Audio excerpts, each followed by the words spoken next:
Listo, buenas noches con todos. Vamos a iniciar la clase de la semana 8, la última antes del examen final. Me ayudan contestando presente las personas que escuchen su nombre. Diego Acurio. Presente, Inge. Leonardo Narváez.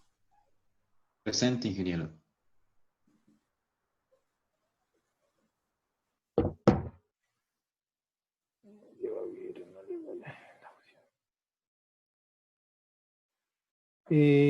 Cristina Aristizábal. Presente, Inge. Buenas noches. Hernán Aules. Ingeniero, buenas noches. Presente. Víctor Cañar. Presente, Inge. Jorge Chamorro.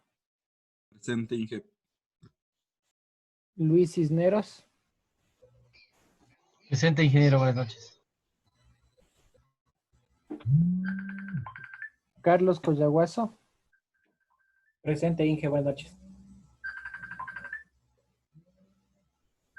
Jaime Córdoba.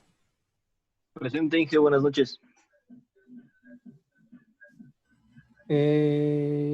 Jorge Dobrowski.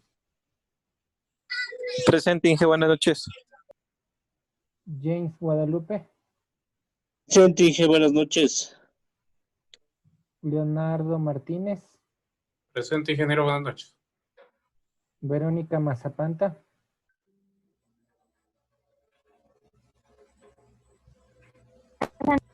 Freddy Merchan.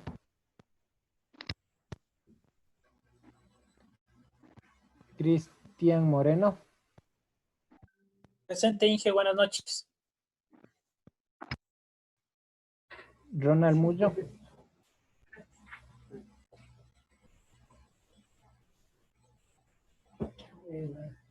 Jimmy Muñoz.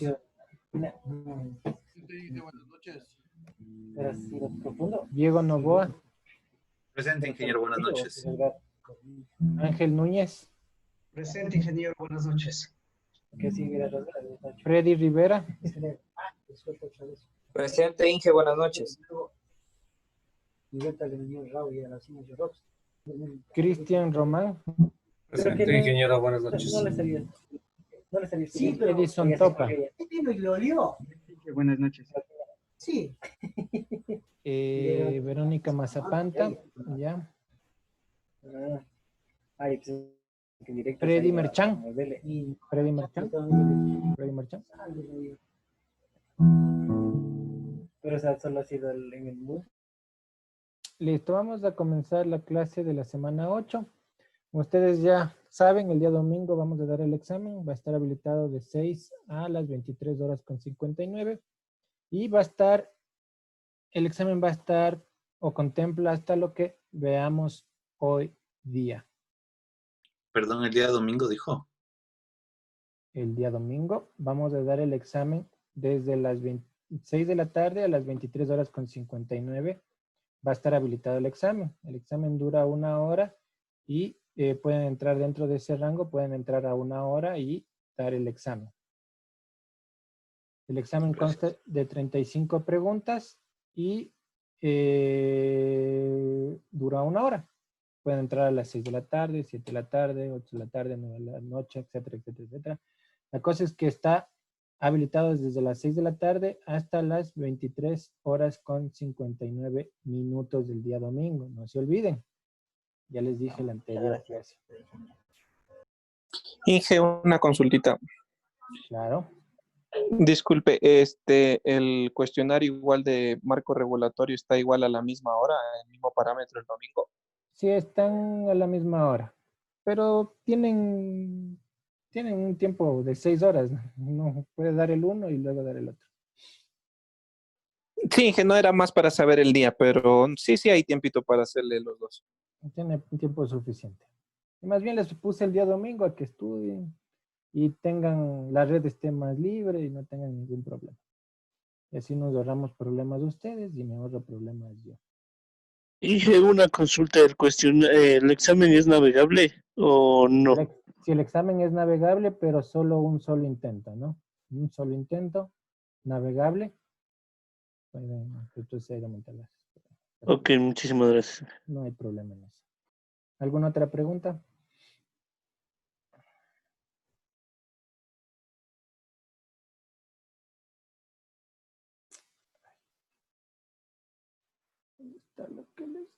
Incluye hasta el tema de hoy. Hasta lo que veamos hoy día.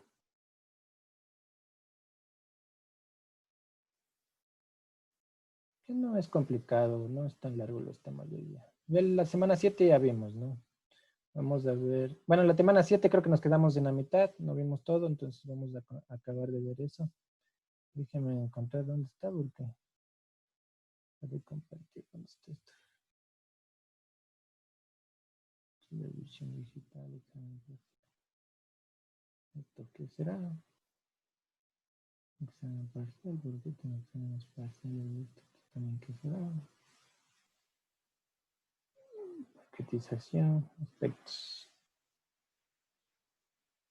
Hasta lo que veamos hoy día, ¿no?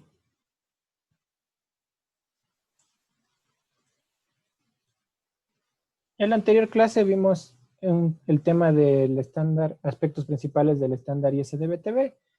Y si no estoy mal o me corrigen, ya vimos el tema del ancho de banda, vimos también el tema de los segmentos, vimos las capas, la transmisión jerárquica, el tema de la codificación, vimos el tema de cómo estaba el tema de la codificación, vimos el MP4 que tenían que hacer el deber, Vimos cómo es un diseño de un modulador MP4. Vimos el tema de los slides SP y SI. Vimos las características del tema de la compresión. El multiplexor también vimos. Vimos un poco de cómo se forman los BTS y los tramas de MPEG-2. Esto no me acuerdo si vimos con ustedes. ¿Vimos con ustedes ya el tema de la ortogonalidad o no? ¿Vimos ya la ortogonalidad o no hemos visto esto? Creo que ya vimos con ustedes o no. Desde aquí a comenzar. No, Inge. No hemos visto esto. Bueno, entonces vamos a comenzar desde aquí. El tema de la ortogonalidad. Pero sí hemos visto lo anterior, ¿no es cierto? Eso sí vimos, eso sí me acuerdo que hasta aquí creo que vimos. Sí, llegamos hasta ahí, ingeniero. Ya, perfecto. Entonces vamos a ver ahora el tema de la ortogonalidad. Es otra característica del estándar ISDB-TV. Y vamos a comenzar y me gustaría hacerle en una gráfica para ver si lo hago más didáctico. A ver si se comprende mejor. ¿Pero qué nos dice la lámina? Dice, el estándar ISDB-T se distribuye la información tanto en tiempo y en frecuencia utilizando FDM.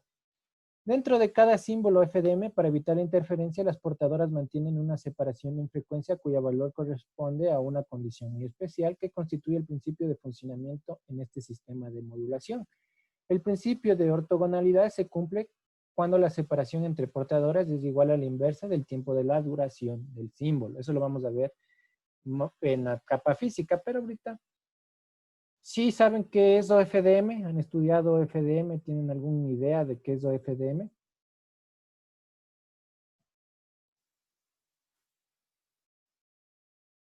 Se utiliza mucho en las comunicaciones inalámbricas OFDM. Déjenme ver si tengo aquí un blog para ver si comparto esto. No, está. Bueno, un segundito para compartirles.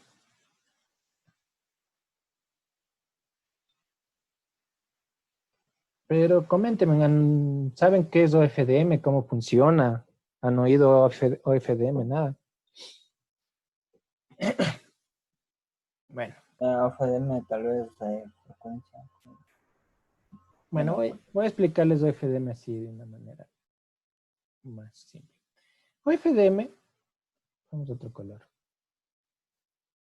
OFDM, ¿cómo funciona, no? Utiliza mucho las comunicaciones inalámbricas, utilizan OFDM. Y OFDM nos sirve para optimizar lo que es el espectro radioeléctrico. Sí están viendo la pantalla blanca, ¿no? Que estoy dibujando. Sí, genial. Ya. Entonces, OFDM trabaja tanto en el ámbito temporal o en el tiempo y trabaja también en el ámbito frecuencial. ¿Qué hace OFDM? ¿Cuáles son sus características? ¿No es cierto? Nosotros tenemos un ancho de banda asignado. Ya saben que para OFDM, para la televisión digital, nosotros tenemos 6 MHz, ¿no es cierto? Tenemos 6 MHz que utilizamos para el ancho de banda. ¿Qué hace OFDM? Divide esto en subportadoras o en subbandas de frecuencia. Divide los 6 MHz en subbandas de frecuencias. Los divide en subbandas de frecuencias. Esto hace OFDM. Entonces, al dividir en subbandas de frecuencia, también las divide en el tiempo. Las comienza a dividir en el tiempo. Eso lo hace al espectro, ¿no es cierto?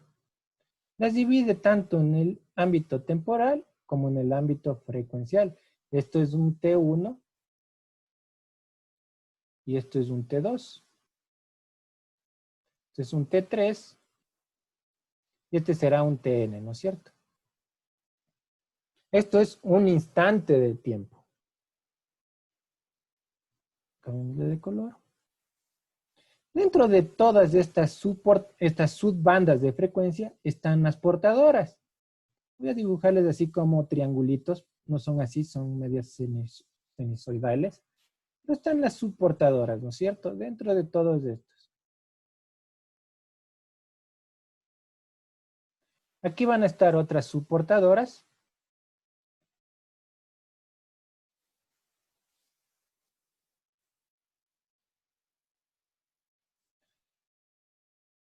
Y aquí estarán otras, ¿no? Dibujemos ya aquí en el TN las últimas.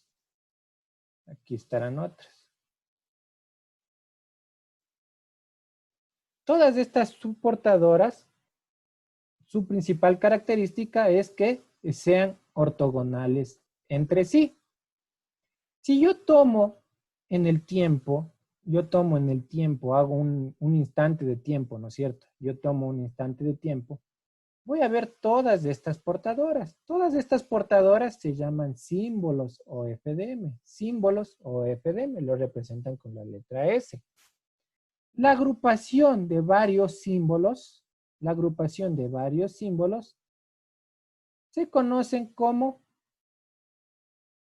cuadro o FDM. Cuadro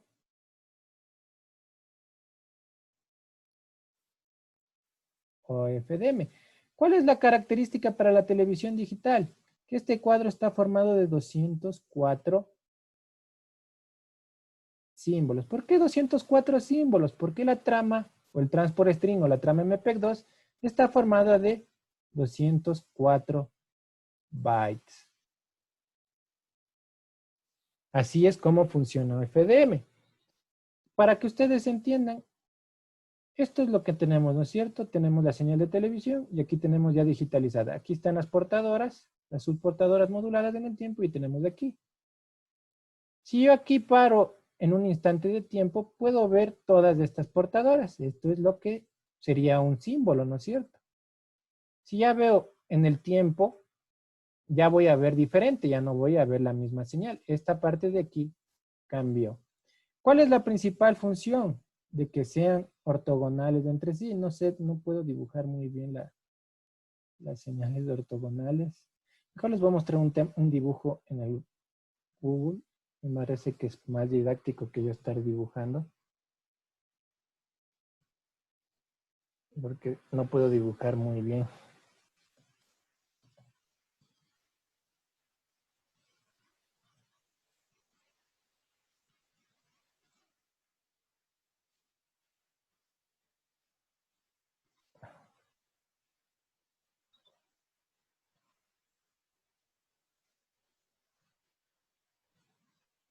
Así sería una señal OFDM. Como lo pueden ver aquí, son ortogonales entre sí. Si pueden ver, son ortogonales entre sí. Entonces, esto es lo que es la característica, ¿no es cierto?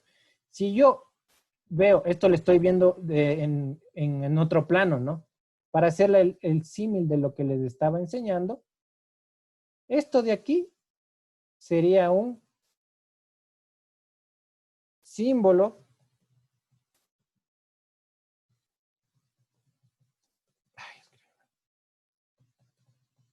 OFDM.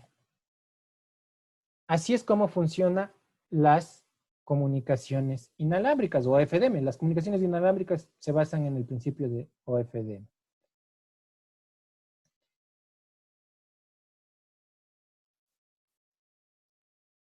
Entonces, es lo que les decía aquí, ¿no es cierto? Aquí vemos la señal, que son ortogonales entre sí. Este es un símbolo. Y el cuadro, el conjunto de estos, son 204 símbolos. Y eso es porque se utiliza 204 bytes. Entonces, eso es lo que nos va a mencionar las láminas siguientes. ¿Qué nos dicen, no? Tenemos como la ortogonalidad se puede observar en la figura en el dominio de la frecuencia se destina una subbanda para cada portadora, mientras que en el dominio del tiempo se divide en cortos intervalos, ¿no es cierto? Tenemos lo que les mencionaba. Tenemos aquí la subbanda y tenemos aquí el intervalo de tiempo. Eso es un símbolo o FDM. Como pueden ver, optimiza bastante el ancho de banda. Aquí tenemos también los anchos de banda. Tenemos que aquí son 6 megahercios para el ancho de banda. Y aquí tenemos que, lo que les decía, ¿no? Aquí tenemos el símbolo FDM. Tenemos el símbolo o FDM, lo que les mostré en esa gráfica. Y aquí tenemos un cuadro.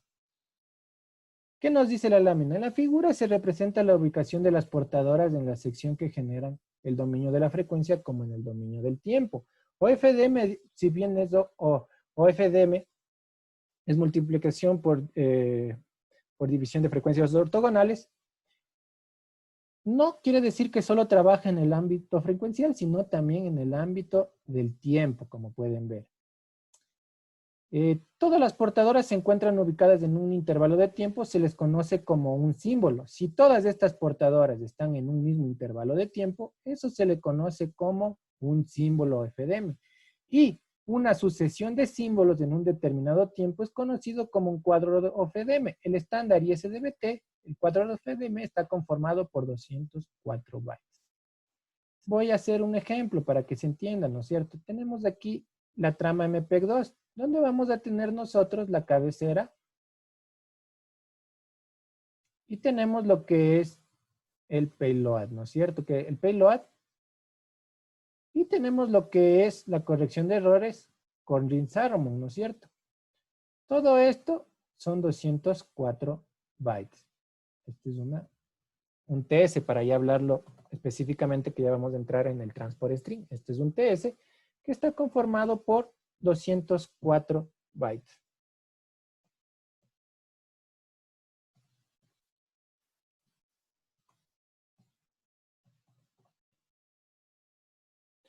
Pregunta, ¿qué pasaría si yo tengo una sola línea? Pongámonos aquí, ¿no es cierto? Tengo en este símbolo. Y justo hay un ruido impulsional, un ruido tipo ráfaga, y justo yo envié toda esta trama. ¿Qué pasaría?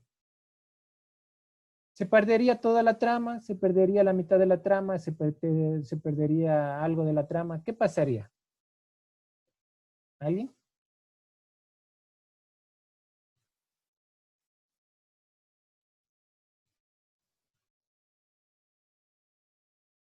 ¿Se entendió la pregunta o no se entendió la pregunta? No, yo no entendí. ¿Podrías repetir, por favor? A ver, yo tengo aquí un símbolo FDM, ¿no es cierto? Aquí están las subportadoras o están moduladas de no FDM, aquí en un solo símbolo, ¿no es cierto? ¿Qué pasaría si yo todos los bits que tengo aquí lo envío aquí, todos de esta trama lo envío aquí, en este tiempo de aquí? Veamos si graficándole en este tiempo. No puedo. En este tiempo de aquí, ¿qué pasaría en la parte del receptor? ¿Se pierde toda la información? ¿No se pierde? Sí saben qué es ruido impulsional, ¿no? El ruido impulsional es el que existe para los medios inalámbricos. Yo tengo un medio inalámbrico y tengo ruido tipo ráfaga, ruido impulsional, que puede dañarme mis tramas, ¿no? Porque ustedes saben que el medio inalámbrico es el que más susceptible a interferencias es. Entonces, si hay una interferencia o un ruido impulsional, se daña esta trama. ¿Hay cómo o no, tendría forma de recuperar esta trama? ¿Sí o no?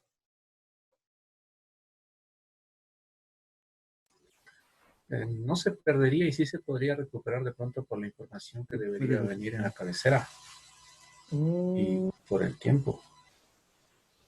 Como son en milisegundos, el espacio de tiempo es muy corto y tenemos la información de cabecera, no creo que se perdería. Ya, alguien dice que no se perdería. Yo les voy a dar un dato adicional para poder contestar su pregunta. Nosotros ingresamos de aquí 16 bytes, que son de paridad, 16 bytes, pero realmente utilizamos 8 para corregir. Entonces yo puedo recuperar 8 bytes errados en una trama. Yo puedo recuperar 8 bytes. Como ustedes saben, esto tiene 188 bytes. ¿Qué pasa si se pierde? Para mi mala suerte se pierde 100 bytes. De la trama se perdió 100 bytes, vinieron errados. O se perdieron o vinieron con error. Y solo puedo recuperar 8 por la trama. ¿Puedo recuperar toda la información? No, no podría. No podríamos, ¿no es cierto? ¿Qué pasaría en la televisión? Cuando yo tenga un televisor, lo que yo vería sería una franja negra. ¿Sí? Eso vería. ¿Qué hace el tema de la ortogonalidad con el tema de interleaving y el entrelazado que lo vamos a analizar? Dispersa la trama en el tiempo. En otro caso, dispersa el error. ¿Cómo lo hace? Aquí está clarísimo y el ejemplo me ayuda mucho para hacerlo más didáctico. Si le pueden ver aquí, tengo aquí una de color amarillo, otra de color amarillo, una de color amarillo y por aquí hay otra de color amarillo. ¿Qué pasa si en este tiempo se pierde toda esta información? Solo perdí un byte, pero no perdí los otros porque los otros se fueron en otro tiempo. Entonces, en vez de perderse los 100, solo perdí 1. Y si yo perdí solo 1 en vez de perder 100, yo ya puedo recuperar. Entonces, eso se llama interleaving o entrelazado. Entonces, yo el TS, en vez de enviar toda la información consecutivamente, lo entrelazo, lo hago una no se llama dispersión, se llama interleaving, donde la información la disperso en el tiempo. Otras palabras, el error la disperso en el tiempo y a mí ya es más fácil recuperar la información porque si se me pierde aquí, solo perdí una parte, no perdí todos los bytes. Y yo ya puedo recuperar con lo que dice el compañero mediante el tema de la corrección. ¿Se entendió eso?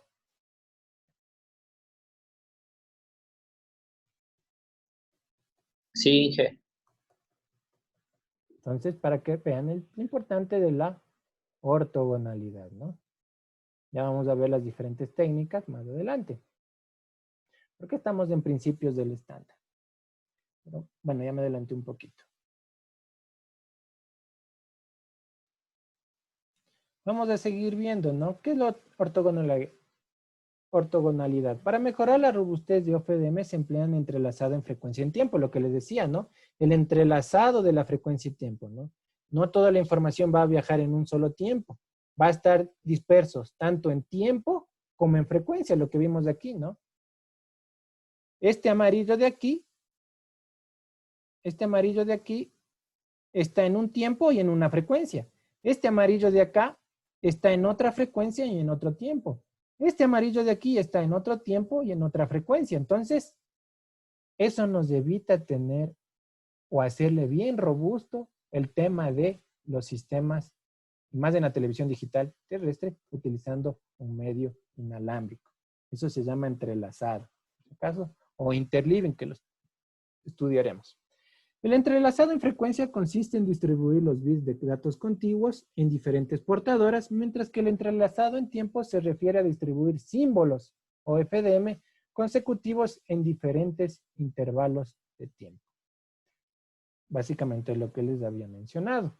En cada banda se puede transmitir una subportadora que transforma una porción de la información, lo cual es modulada en QPSK 64 QAM o 64 QAM, ¿no es cierto? Si regreso al gráfico, aquí pueden estar moduladas en 64 QAM, acá pueden estar en 16 QAM, acá pueden estar moduladas en QPSK. Son distintas, ¿no? Cada subportador es ortogonal a las demás subportadoras, así se evita la interferencia, lo que vimos en el gráfico que les mostré. ¿Alguna pregunta hasta ahí? Para ver ahora red de frecuencia única.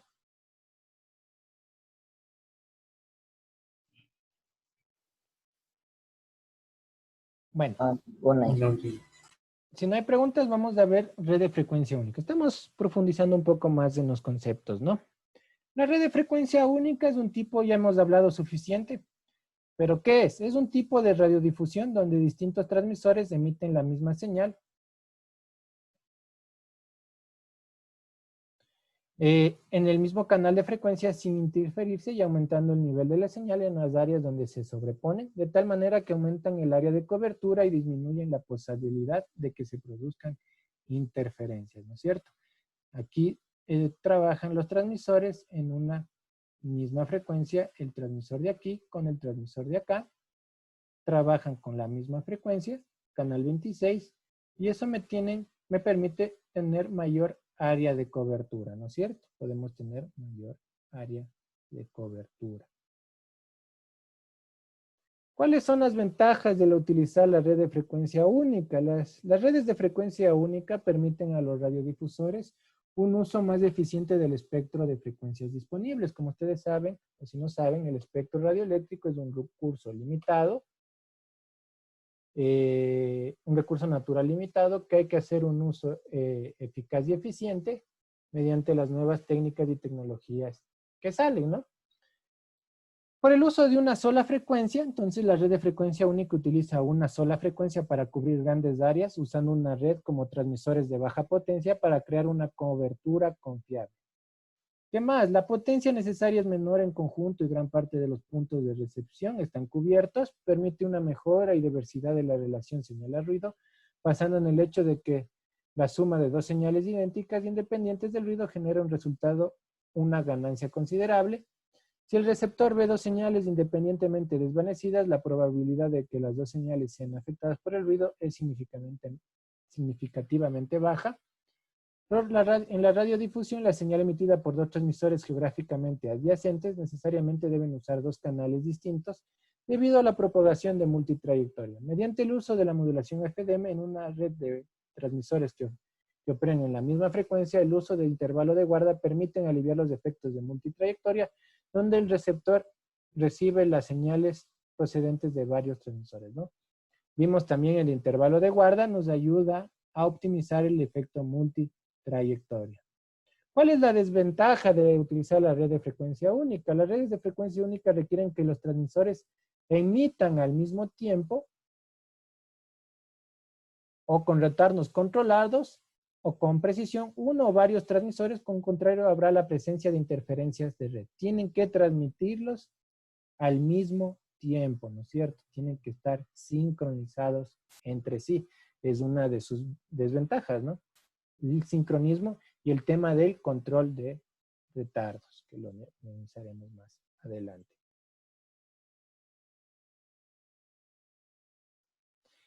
Ahora vamos a hablar del Jinga. El Jinga es una capa intermedia del software, se llama middleware, la cual se encarga o permite el desarrollo de aplicaciones interactivas para televisión digital en forma independiente a la plataforma de hardware o de los fabricantes de terminales de acceso, los set-top box.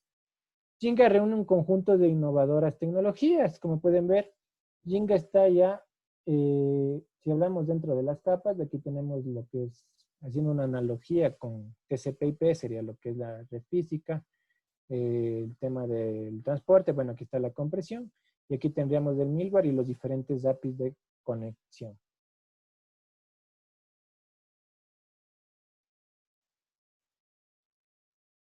La arquitectura del Jinga principalmente utiliza el lenguaje NCL para lo que son el ambiente declarativo, ¿no? Para el tema declarativo. También tiene un ambiente imperativo, el XLED Manager. Hay unos software que se utilizan para programar. Uno se llama el NSL Eclipse, que se puede correr bajo una máquina Jinga virtual. Una máquina Jinga. Entonces, podemos interactuar y hacer aplicaciones mediante una máquina virtual. De ahí podemos ver cómo está su estructura, servicios específicos del núcleo común o lo operacional. La arquitectura del Jinga, el Jinga NCL, como les decía, es del lenguaje. Ahí es el software Eclipse, hay algunos, ¿no? Pero el Eclipse NCL es el que más se utiliza. Provee soporte para aplicaciones declarativas escritas en NCL, llamadas XML, que provee interactividad, sincronismo, espacio temporal entre objetos de media, adaptabilidad, soporte de múltiples dispositivos y soporte a la producción de programas interactivos no lineales, ¿no? Me permite que yo poder ejecutar una aplicación sobre la programación o la imagen que está corriendo en la televisión. Ahí tenemos el Jinga J, provee para aplicaciones interactivas basadas en Java, llamada XLED, que tienen como base una máquina virtual de Java, ¿no? Utilizan un lenguaje de programación de Java. Se basa en 3 APIs llamados verde, amarillo y azul. Está compuesto por alrededor de 800,000 líneas de código y se caracteriza por ser multired, multisistema y compatible. Y tenemos el Jinga CC, es el subsistema lógico que provee la funcionalidad común al soporte de los ambientes de programación declarativo e imperativo. Vamos a hablar ahora del flujo del transport string. El flujo del franco de string es la trama ya MPEG-2. No sé si tienen alguna pregunta. No, Inge. Bueno, vamos a ver ahora el transport string. El transport string no es más que la trama MPEG-2, pero se le conoce como transport string, ¿no? Así se le conoce en la televisión digital, se le conoce como transport string. ¿Cómo está formado, no? Tenemos la etapa del codificador, ya vimos que el codificador, vamos a hablar de temas básicos, ya la siguiente lámina vamos a ir profundizando un poquito más. Tenemos aquí una programación, ¿no es cierto? Esta programación está compuesto de lo que es video y audio. Esto video y audio se le conoce, vamos a ver que esto está formado por unos 3 paquetes, pero finalmente tenemos lo que es el transport string aquí. El transport string, aquí hay una multiplexación, ¿no es cierto? Tengo que multiplexar lo que son videos, datos y audios. Va a haber una multiplexación primero, ¿no? A la salida del codificador. O una paquetización, si quieren verlo de una mejor manera, ¿no? Donde yo voy a tener que paquetizar lo que es los datos o los bits que yo tengo luego de la etapa del codificador.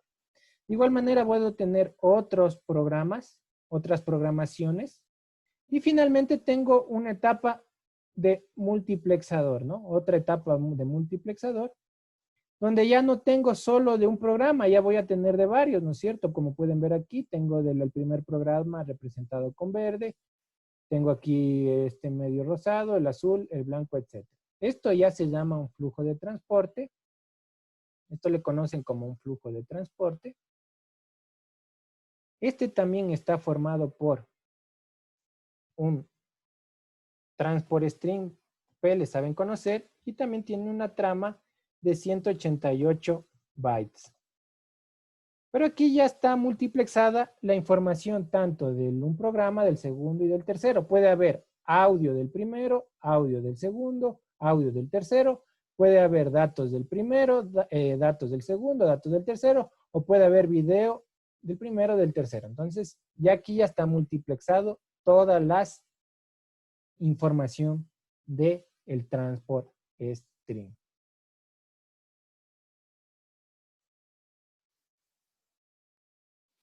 El transport string, los flujos binarios de video y audio de cada programa se comprimen formando cada uno de ellos una corriente elemental conocida como ES, Elementarian String, para que me entiendan, ¿no es cierto? Y nosotros, luego de hacer el tema de la compresión, finalmente lo que nosotros siempre vamos a tener es un flujo de unos y ceros. Eso voy a tener a la salida de la etapa de la compresión. De lo que vimos con MP4 o de lo que vimos con MPEG-2, ¿no es cierto? Si es MP4, MPEG-2 voy a hacer una remembranza. MPEG-2, ¿no es cierto? Yo tengo la etapa de la transformada de coseno discreta para hacer una redundancia espacial intracuadro. O tengo también lo que es una redundancia temporal cuando yo utilizo el GOP, ¿no? Para predicción de movimiento. Para predicción de movimiento en MPEG-2, yo utilizo lo que es las 3 imágenes, la intracuadro, la predictiva y la bidireccional. Si yo utilizo MP4, yo tengo las dos imágenes más, lo que es el SP y el SI, que me permiten para hacer ya no con un cuadro de referencia, sino con varios cuadros de referencia. ¿Qué otra cosa cambia? En MP2 yo solo manejo bloques de 8x8 y en MP4 puedo manejar bloques de 4x4, 8x8, 16x16, etcétera, ¿no? Pero finalmente, sea cual sea el mecanismo de compresión, yo voy a tener salida binaria, ¿no? Unos y ceros. Para mí, el codificador me va a entregar unos y ceros. Esos unos y ceros se les conocen como elementarian string.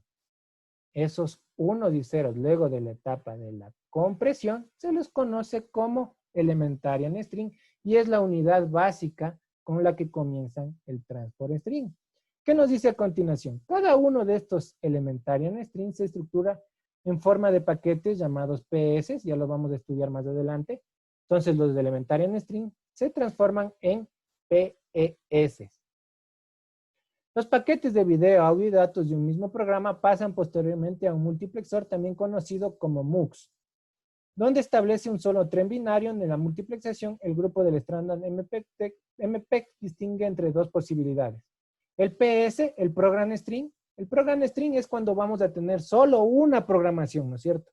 Solo voy a transmitir una programación y en un canal que no tiene, es bien robusto y no es susceptible a ruido. Y vamos a tener el Transport String, la tecnología que utiliza la televisión digital, donde yo voy a tener múltiples programaciones y voy a tener un canal que es bien susceptible a ruido, como es el medio inalámbrico. Entonces yo tengo que utilizar mecanismos robustos para poder comunicar esa información de una manera eficiente. Aquí está lo que les mencionaba, el elemento básico es el Elementarian String, un flujo continuo de información de un mismo tipo. Este puede ser audio, video o datos.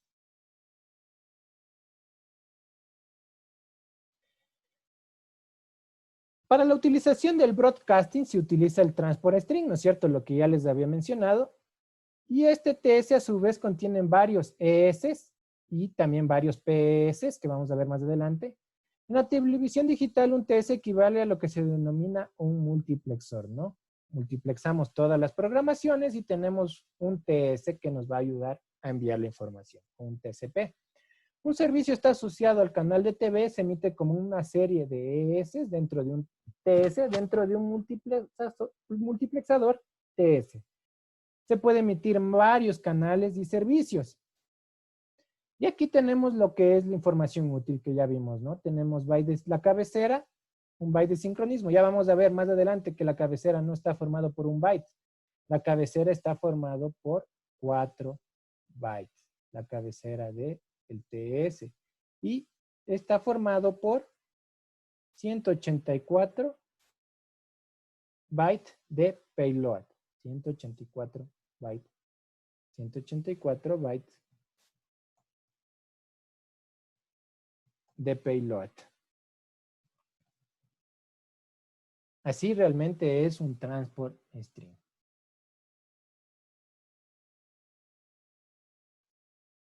Y aquí está un ejemplo gráfico, ¿no es cierto? Para poderlo identificar. ¿No es cierto? Tenemos el video. Luego de la etapa de la compresión, tenemos aquí lo que es el ES.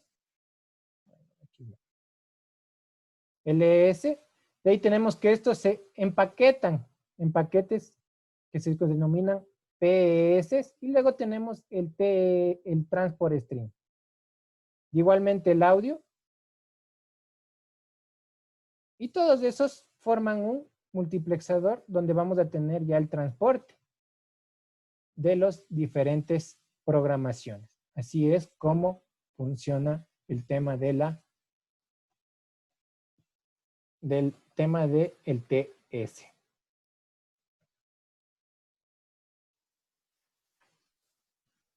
Y vamos a ver el formato, aunque ya lo vamos a analizar también en la siguiente presentación. Está formado por el ES,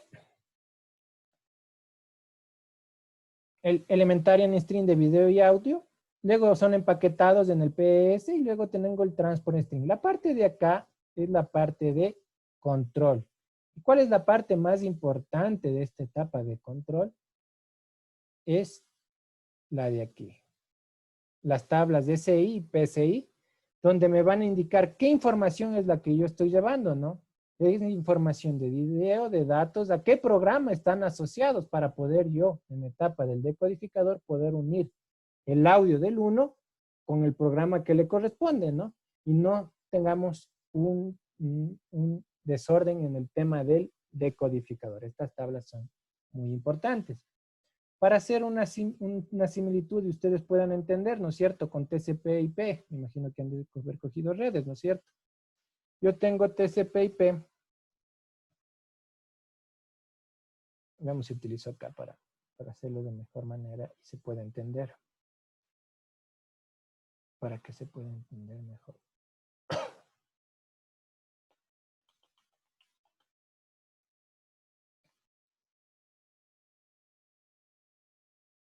Yo tengo TCP/IP, ¿no es cierto? TCP/IP. Yo tengo la capa de aplicación, la capa de transporte, la capa de internet y la capa de acceso, ¿no es cierto? Entonces yo tengo que pasar todo esto para poder enviar la información y lo mismo tengo acá. Entonces aquí tengo la capa de acceso, la capa de red, la capa de transporte y la de aplicación, ¿no es cierto? La de internet y la de acceso. ¿Qué hacen aquí, no es cierto? Aquí tengo los datos. Aquí voy a tener UDP, TCP, la trama, ¿no es cierto? Si hablamos, aquí voy a tener IP y aquí tengo la MAC y los bits, ¿no es cierto? Aquí tengo la MAC y aquí ya tengo los unos y los ceros que voy a transmitir. Entonces, ¿yo qué tengo? Tengo que ver los datos, de ahí tengo que voy a ir de ahí tengo el TCP/IP, de ahí tengo el IP y finalmente tengo la capa Ethernet que es la más grande, ¿no es cierto? Entonces, todo fui encapsulando. Aquí hace el proceso contrario, ¿no es cierto? En TCP/IP. ¿Qué pasa en la televisión digital? Lo mismo, ¿no es cierto? Yo tengo aquí los ES. Hagamos lo mismo. Los ES, los PS y el transport string, ¿no es cierto? Digamos que es esto aquí.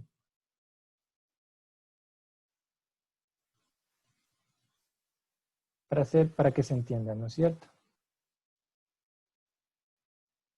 Cada uno va a ir empaquetando la información igual.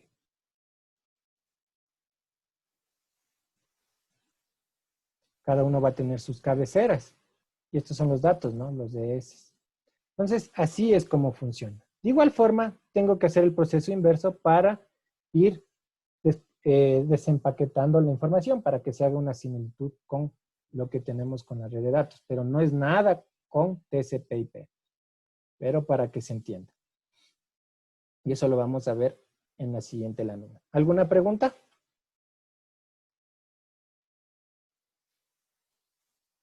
¿Alguna pregunta? No, ingeniero. ¿Todo claro? ¿Se entendió? Sí, ingeniero.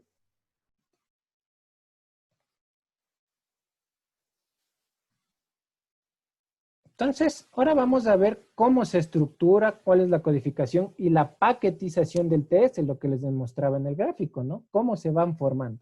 Vimos ya la parte básica, pero ahora vamos a ver cómo es la formación de un TS. ¿Cuál va a ser el objetivo? Analizar y comprender la estructura y la paquetización de un transport string dentro del estándar ISDB-TV para la formación de un paquete TS. A ver, el ISDB-T adoptó el estándar MPEG-2 como tecnología de multiplexación para cualquier tipo de contenido o servicio. Ahí es donde los ingenieros japoneses se mataron la cabeza y dijeron, porque MPEG-2 inicialmente solo fue iniciado para una sola programación. Solo fue iniciado para transportar, o se inventó, para transportar solo una información. Entonces, ahí vino la ingeniería de los japoneses y dijeron, ¿cómo hacemos para meter varias información de una manera jerárquica, no? Entonces, ahí vino la ingeniería de los japoneses. Ahí fue lo novedoso que ellos hicieron. En el estándar, todos los contenidos de audio, video y datos son multiplexados y empaquetados en un flujo de transporte conocido como transport string, ya les hemos dicho, que no es más que una trama MPEG-2. Yo le digo trama MPEG-2 porque finalmente son 188 bytes, pero en televisión digital se le conoce como transport string. Estas señales de audio o video ya comprimidas resultan de un flujo de bits denominado elementarian string, lo que ya les dije, ¿no? Luego de la etapa de la compresión, vienen los elementarian string.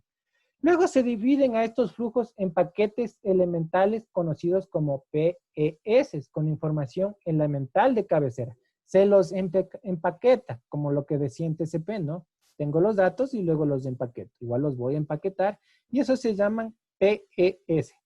A partir de estos paquetes se crea el flujo de transporte, transport string, y luego son multiplexados donde ya creamos el flujo de transporte, lo que ya hemos hablado, ¿no es cierto? Aquí está nuevamente cómo es, ¿no? tenemos que, lo que ya les mencionaba,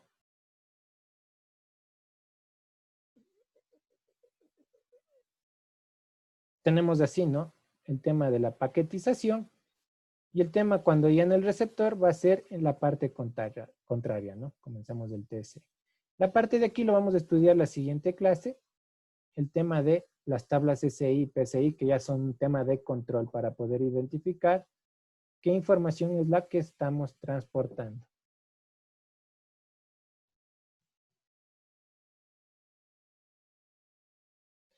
¿Qué es el PES? Son el nivel básico del sistema MPEG-2. Son los encargados de transportar los distintos datos de una aplicación, es decir, datos de audio y video, de una programación para que se entiendan.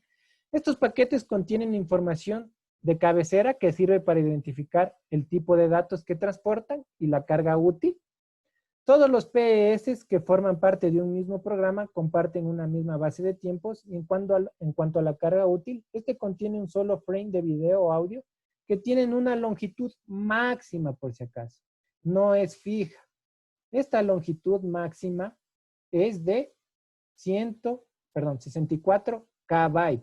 Esta es la longitud máxima del payload de los datos y empaquetados.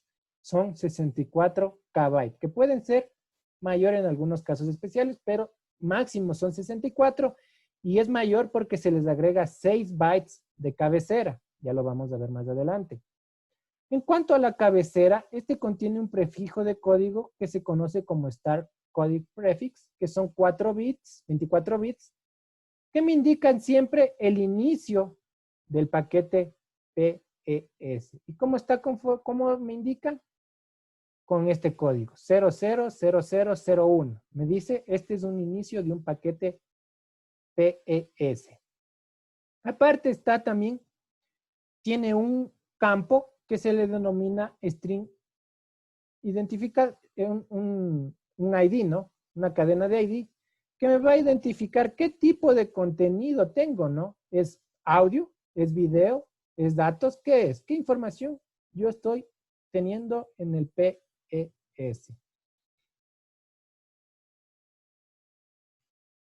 El PES cuenta con una cabecera opcional. Aparte de la cabecera principal, tiene una cabecera opcional.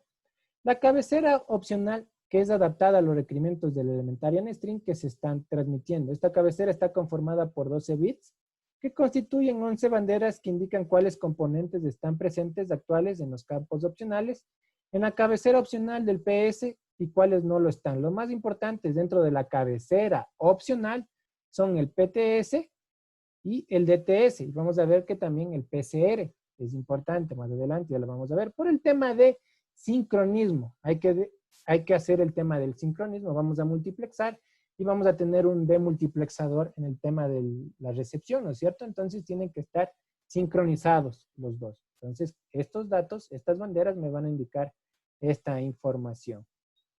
Y aquí está un paquete, una estructura del paquete PES. Tenemos que máximo son 64 kilobytes y tiene 6 bytes de cabecera. Aquí tenemos lo que es la cabecera opcional, que puede ir como no puede ir porque es opcional. Y aquí tenemos lo que son los datos, ¿no? Los Elementarian String. Aquí tenemos los Elementarian String que ya están empaquetados dentro del PES. ¿Qué es la cabecera? ¿Qué información importante tiene? Los 3 bytes de el prefijo de inicio, que ustedes ya saben, o 24 bits, que son lo que son el 000001. Si bien eso, ya me indica esto es un inicio de un paquete PES. De ahí viene el string ID, que son 8 bits. Me indican, ¿qué me van a indicar? Esto que está aquí es datos, es video o es audio. ¿Qué información estoy enviando, no? Aquí me va a decir, es datos, es video o es datos. Y tenemos la longitud del PES con 16 bytes. Pregunto, ¿por qué será necesario enviar la longitud? ¿Por qué no solo envío los bytes de inicio y el byte de identificador. ¿Por qué será necesario enviar la longitud del paquete ES? Para saber si es que se pierde o no se pierde información y poderla recuperar. No, porque hay otros campos, ¿no?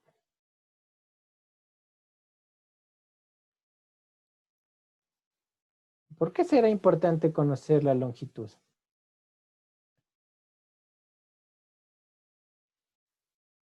¿Por qué se imaginan que es importante?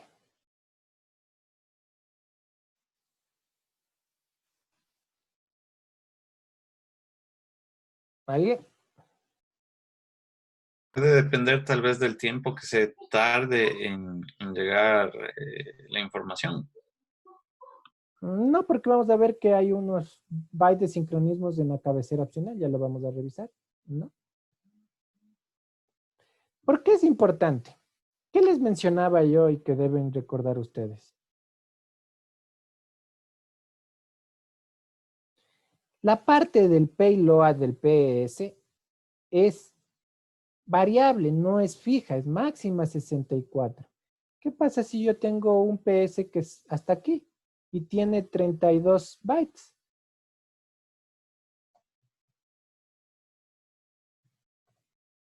Tengo que identificar en algún lado que el tamaño es 32 bytes, porque si yo no indico, ¿cómo sabe el receptor cuántos bytes tiene que utilizarles, no? El decodificador tiene que saber cuántos bytes tiene ese PS. El tema del paquete PS, su longitud es máxima 64, pero no es fija. Puede ser variable. Puede ser que el paquete solo esté hasta aquí, ¿no es cierto? Y esto sea 32 bytes. Entonces, de aquí viene importante este cambio de aquí, que me va a indicar la longitud que tiene este paquete. Entonces, por eso es importante enviar esa información. ¿Sí? ¿Quedó claro? Gracias. Vamos a ver ahora lo que es las cabeceras PS. Vamos a ver ahora la cabecera opcional. Tenemos la cabecera opcional, hay un montón de campos dentro de la cabecera opcional que depende mucho del elementario en string. Aquí podemos ver algunas del control scrambling, que puede ser un tema de que venga la información encriptada, la longitud de los datos de las cabeceras del PS, campos opcionales de funcionamiento de las banderas y byte de relleno, ¿no? Pueden haber byte de relleno, pueden utilizarse como no este opcional. Pero dentro de esta cabecera hay información que sí nos es muy útil, lo que es el PTS y el DTS, que nos sirven para el tema del sincronismo con la etapa del demultiplexor. Además tenemos también lo que alguien nos decía, el tema de si existe algún tema de errores, ¿no? Dice, mediante el CRC, ¿no? Previos al PS, si hay un tema de errores. Entonces, estos campos son los principales dentro de las tablas, dentro de un paquete PES, son los principales. Dentro de la cabecera viene esta parte de aquí, donde son bits o bytes de información que nos son útiles para el tema de la información del elementarian string. Pero los principales son el PTS y el DTS. La cabecera del PS. La cabecera se encarga de llevar información de tipo de datos que transporta en cada paquete, así como también incluye información de temporización para indicarle al decodificador cuándo decodificar y presentar la trama. La cabecera está formada de 3 partes, ¿no? Está formada de la primera, es un prefijo de código, el cual sirve para identificar el comienzo del paquete. Es por ello que siempre tiene el valor de 000001. Esto vimos que son 3 bytes. Nos indica el inicio del paquete PS. La segunda parte se encarga de identificar el tipo de contenido, si es audio, video y datos, mediante el streaming ID, lo que ya mencionaba. Y la tercera parte se encarga de establecer la dimensión del paquete. Es por ello que le conoce como la longitud. Lo que les decía, el paquete puede ser variable. Su longitud máxima es 64, pero puede ser variable.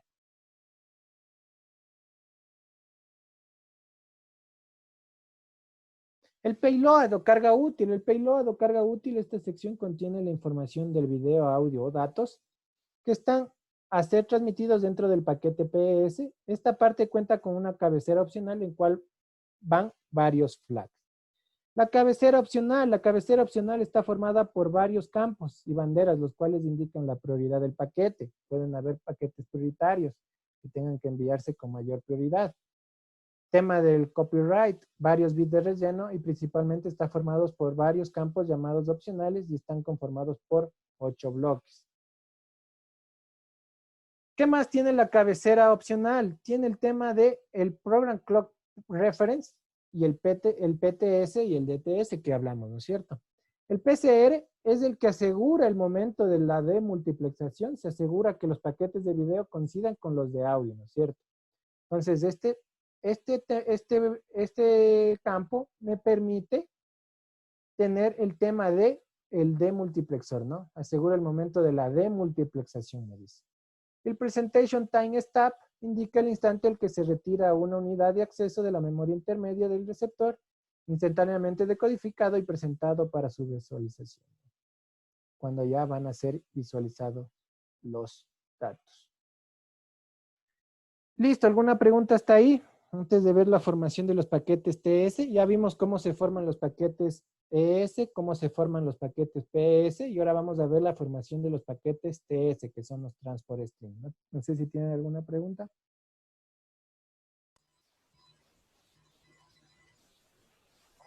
Para el Stream ID también hay un código fijo de pronto para saber cuándo comienza, si es audio, video o datos. Como tenemos que hacer el 000001. Para el Elementarian String, el ES, sí. No. Ahí no hay código fijo. Ahí son, como les dije, son flujos binarios, ¿no? Que son empaquetados en el PS. Son ya empaquetados en el PS. No hay un limitante, ¿no? Ahí viene ya un tren binario. De ahí viene la etapa del MPEG-2, donde los va empaquetando en PS. Es como los decían en el TCP/IP, ¿no es cierto? En el TCP/IP,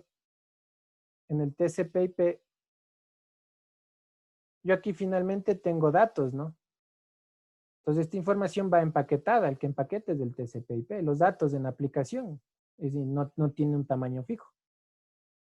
Es lo mismo pasa acá. Gracias.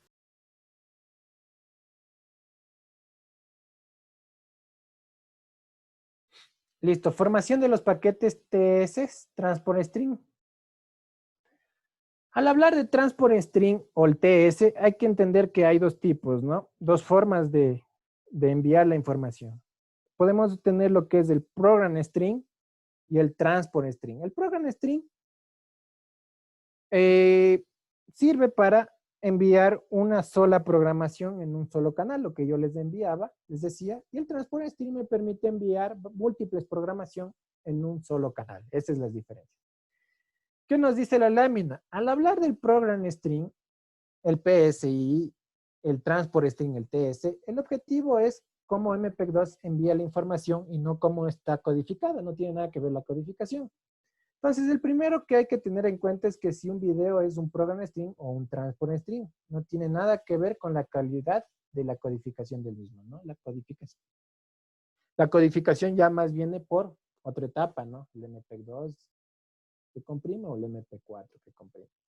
El Program String es generalmente usado en aplicaciones de almacenamiento. En cambio, el Transport String es usado en difusión por broadcasting. Ustedes saben que la TDT es un broadcasting. Se trata de un problema de formatos y hay que diferenciar que si uno tiene que transmitir el contenido programa de un canal específico, no implica que necesariamente se tenga que transportar por un medio del Program String.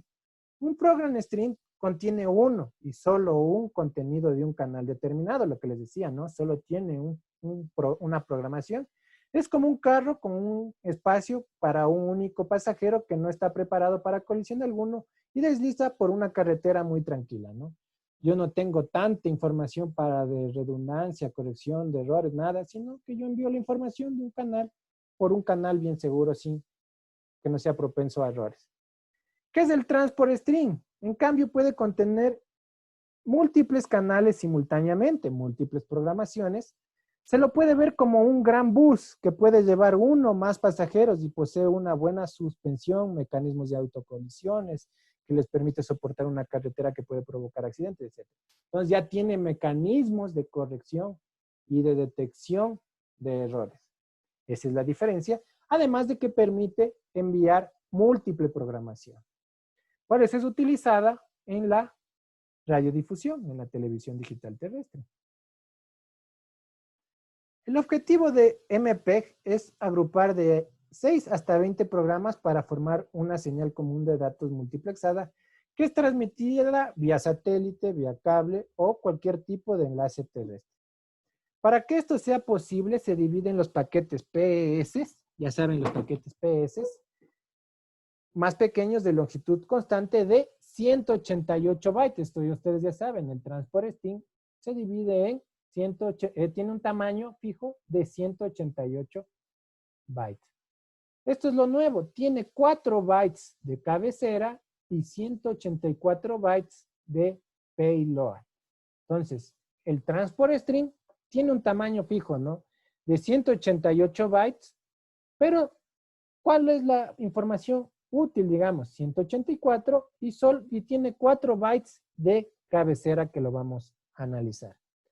La carga útil o el payload contiene el audio, video y datos, mientras que la cabecera contiene información muy importante para la transmisión y sincronización de los paquetes. Por ejemplo, el primer byte de la cabecera es de sincronismo. Como vimos que el sincronismo en el PES era 3 bytes, que me decía el 00, el 00, el 01. En cambio, en la cabecera del transport string es 47 en hexadecimal. Si transformamos 47 en hexadecimal, sería 0100 y sería 0111, transformando a binario, ¿no es cierto?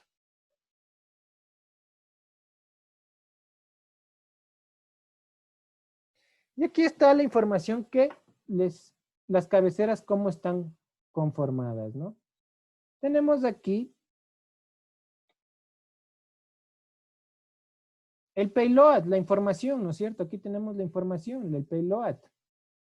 ¿Qué van a estar aquí adentro? Van a estar aquí adentro, van a estar lo que es los PS, ¿no? Los PS. Aquí van a estar los PS de las diferentes información que tenemos en los programas, ¿no es cierto? Aquí, ¿qué vamos a tener? Vamos a ver una parte de la cabecera, aunque vamos a estudiar todo. Tenemos el 1 byte de sincronismo, que tenemos en 47 hexadecimal. Tenemos el identificador de error del transporte, si hay un error en el transporte. Y tenemos también 13 bits para identificar el PID del paquete, ¿no? Que nos van a indicar este PID a qué programación nos corresponde, ¿no? Aquí tenemos, este sería el transport string. Y aquí ya tenemos el flujo del transport string, pero para transporte, ¿no es cierto? El TCP o la BTS, que también le conocen, aquí ya está multiplexado, lo que ya hablamos. Entonces, aquí, ¿cómo vendríamos, no es cierto? Aquí tendríamos los PE. Primero vienen los elementary en string, son empaquetados en el PES, que son el tema de paquetización, y luego estos son paquetizados en lo que son los TS. La multiplexación de los TS ya genera un solo flujo, donde ya viene varia información de todos estos paquetes. Entonces, así es como se forma un TS. Aquí podemos ver de manera gráfica cómo está, ¿no es cierto? Aunque es casi parecido a lo mismo que ya hemos hablado. ¿No es cierto? Tenemos el PLS, que viene luego de la etapa de la compresión. Tenemos el PS y tenemos el TS. De igual forma el ES, el PS, el TS. De ahí tenemos la multiplexación y tenemos el TS, ¿no es cierto? Y finalmente tenemos aquí, vamos a tener el tema, aquí falta una etapa donde se une el TS para audio y video, pero aquí tenemos también Esto lo vamos a estudiar en la siguiente clase. El tema de las tablas de control, ¿no es cierto? Lo que es las tablas PCI y las tablas SI, que me van a identificar para qué información estoy transportando.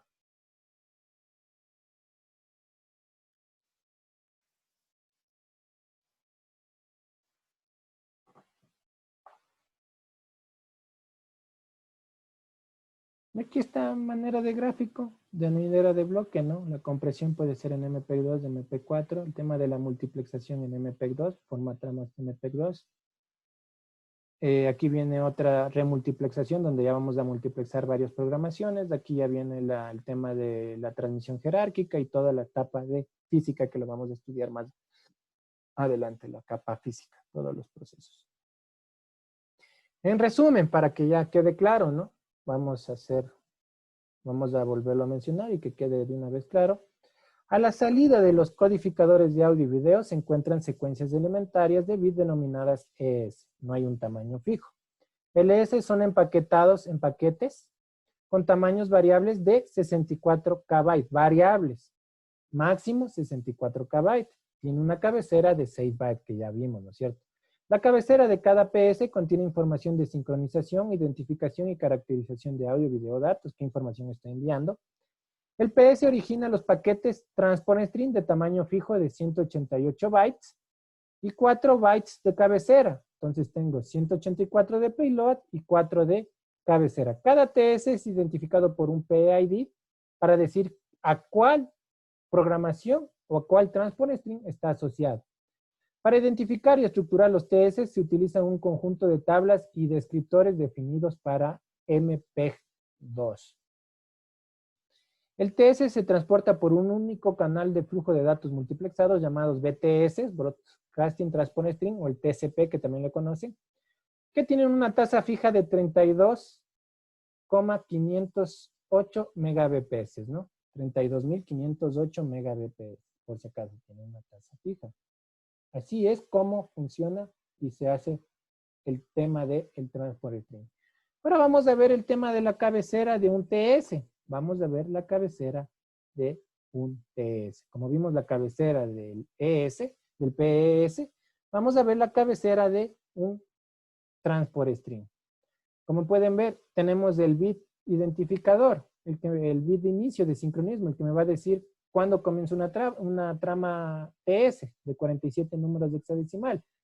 Si vemos aquí en la gráfica, aquí va a indicarme cuándo inicia, aquí va a iniciar otro, y aquí va a iniciar otro TS, ¿no es cierto?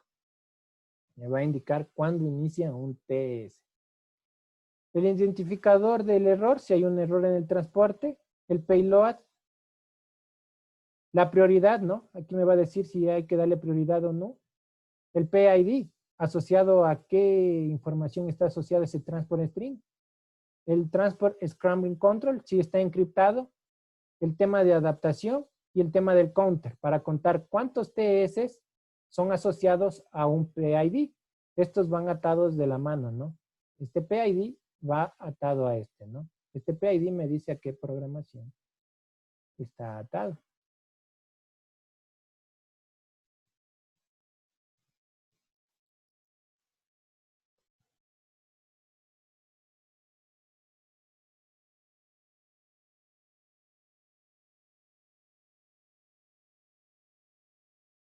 Y aquí está lo que les mencionaba, ¿no? Byte de sincronismo se utiliza como referencia de inicio del TS, tiene un valor fijo de 47 hexadecimal.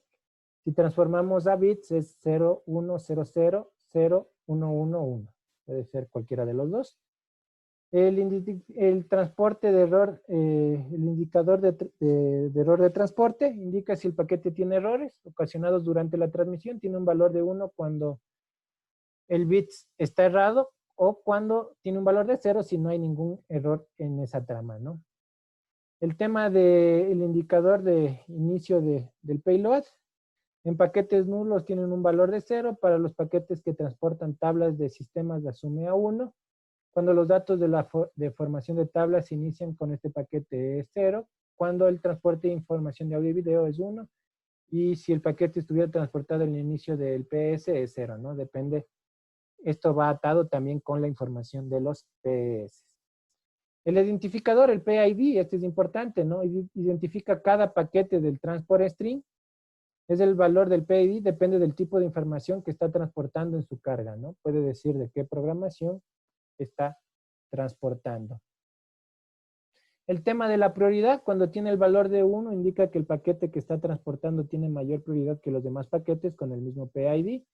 Entonces, ¿qué pasaría, no? Si tiene el valor de 1, se lo envía primero y los otros se quedarían en el buffer esperando para ser transmitidos. El tema de control de scrambling de transporte indica el contenido del paquete sufrió algún tipo de criptografía, si viene encriptado. El tema de control de adaptación de campo indica si entre la cabecera inicial y la carga de paquete existe un campo especial llamado adaptación. Dentro de la información que este transporta se encuentra en el Program Clone Reference. Entonces me dice, aquí hay el PCR, ¿no? Entonces el paquete PES ya tiene el PCR para el tema del sincronismo con el demultiplexor. Entonces ya viene, en este LTS ya está avisando que el PES viene con el tema del PCR.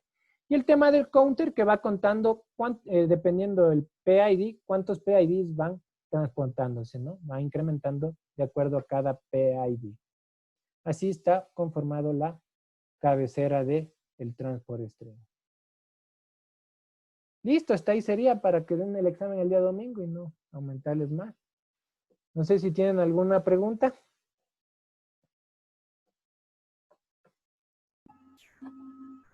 ¿Alguna consulta? Disculpe, del examen, ¿cuántas preguntas nos indicó que eran? El examen son 35 preguntas en 1 hora, ¿no? El examen, vuelvo y repito, ¿no? A ver, está habilitado desde las 18 horas hasta las 23 horas con 59. El examen dura 1 hora y son 35 preguntas navegables, un solo intento y están hasta lo que vimos hoy día. Inge, una consultita.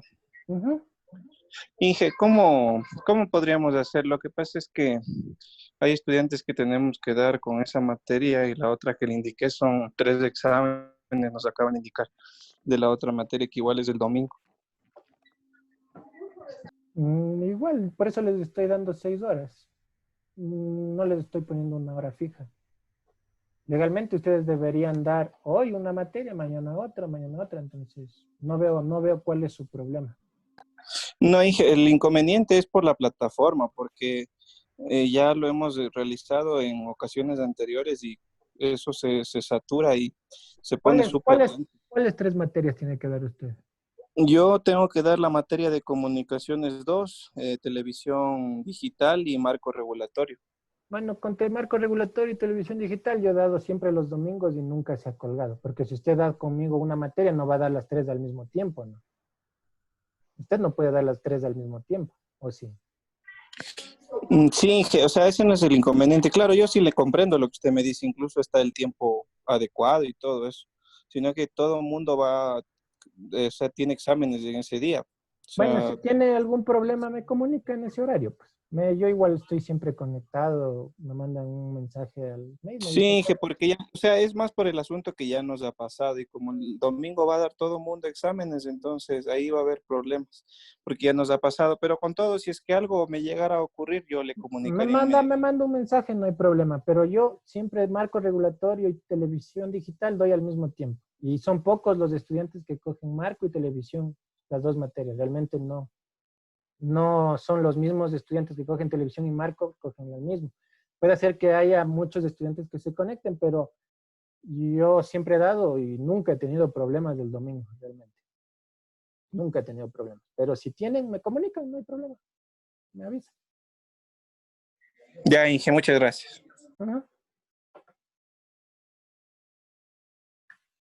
¿Alguna otra pregunta?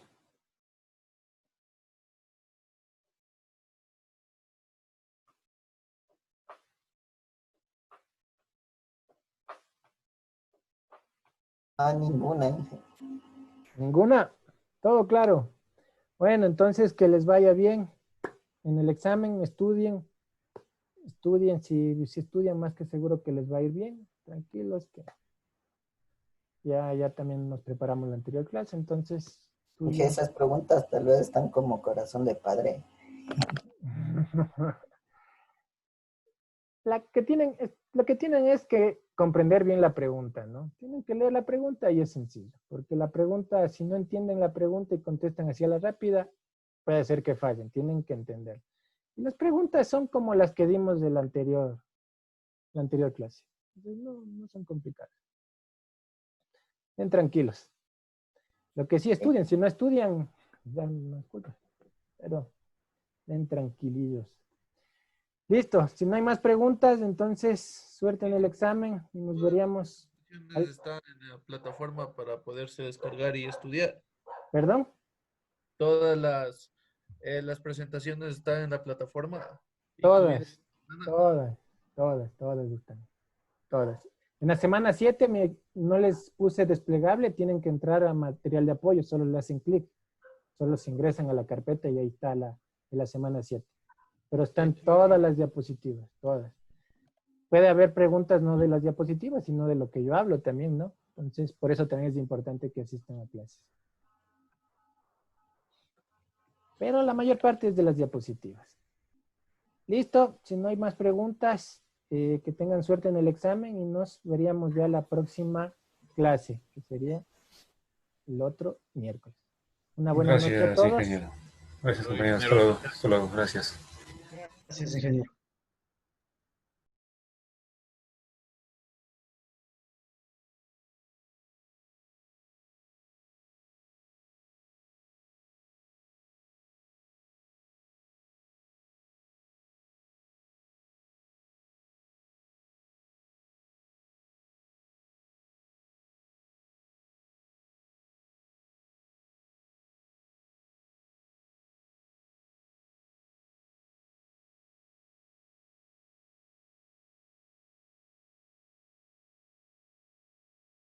Gracias, ingeniero. Buenas noches. Buenas noches, compañeros.